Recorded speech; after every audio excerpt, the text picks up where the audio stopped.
প্রবাস ফেরত ছেলের যন্ত্রণায় অতিষ্ঠ হয়ে ঘুমন্ত অবস্থায় ছেলেকে হত্যা করলেন হতভাগা বাবা।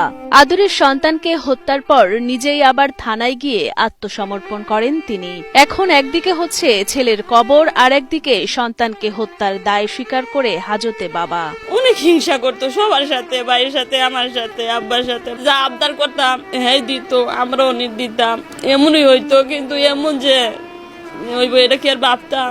মারছে কয়দিন আমার মাইরা, তার বাইরে মাইরা তুই না এরপর তুমি হে ডরে আমরা ইচ্ছা তাই এলাম বাড়ি কোন সমজানি কারে মাইরা লাই শুরু মানু মারে লাইব। মঙ্গলবার রাত ৩টার দিকে গাজীপুরের শ্রীপুর উপজেলার নানাইয়া আটিপাড়া গ্রামে মোহাম্মদ আলীর বাড়িতে এ ঘটনা ঘটে।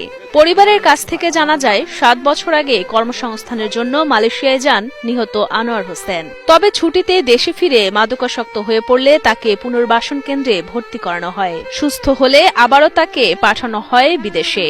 কিন্তু ৪ বছর বিদেশে থাকার পর দেশে ফিরে ফের মাদকে জড়িয়ে পড়েন আনোয়ার। বাবার জমানো প্রায় ৮ লাখ টাকা খরচ করে ফেলেন মাদকাসক্ত ছেলে আনোয়ার।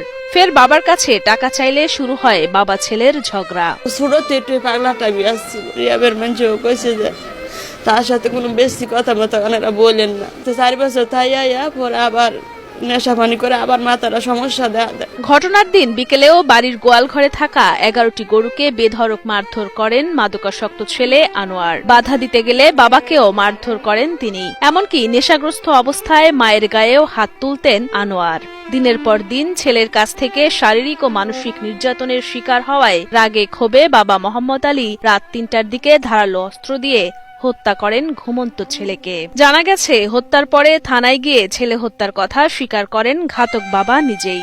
ছেলের উন্মত্ত আচরণের কারণেই বাবা মোহাম্মদ আলী এমন কাজ করতে বাধ্য হয়েছেন বলে জানান স্বজন ও এলাকাবাসী। হ্যাঁ পুত্রে কোন করে ও পারি লোকে কি কেউ করে আমরা হের বা হ্যাঁ হ্যাঁ তুমি সারা নাম ধরে রাখে নাই কোনো সময় নেও দো করে ডাকতো। বাবা আমার সাথে যে খারাপ আচরণ করে বা মারধর করে, মানে অনেক করার পরে এই ফুবাই অতীত দেখতে এরকম অবস্থা হয়েছে। ঘটনাস্থলে আসিয়া আমরা এই ঘরের ভিতরে আমরা প্রবেশ করি এবং দেখতে পাই চকির উপরে একটি লাশ পড়ে আছে। প্রাথমিক তদন্তে জানতে পেরেছি যে ছেলেটি উশৃঙ্খল প্রকৃতির ছিল। তার বাবা মাকে রেগুলারই মারধর করতো এবং ধান, চাউল, হাঁস, মুরগি, গরু এগুলো নিয়ে গোপনে নিয়ে বিক্রি করতো। এই নিয়ে তাদের বাবা ছেলের ভিতরে দ্বন্দ্ব ছিল। ঘটনাস্থল থেকে মরদেহ সহ হত্যা সংঘটিত বিভিন্ন আলামত সংগ্রহ করে পুলিশ।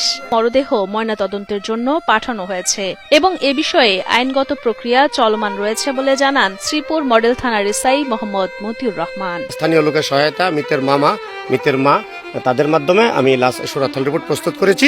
এখন আমরা লাশ পাঠিয়ে দেব গাজীপুর সদর হাসপাতালে। পরবর্তীতে মামলা প্রক্রিয়াধীন। আমি আমার ঊর্ধ্বতন কর্তৃপক্ষকে বিষয়টি জানিয়েছি।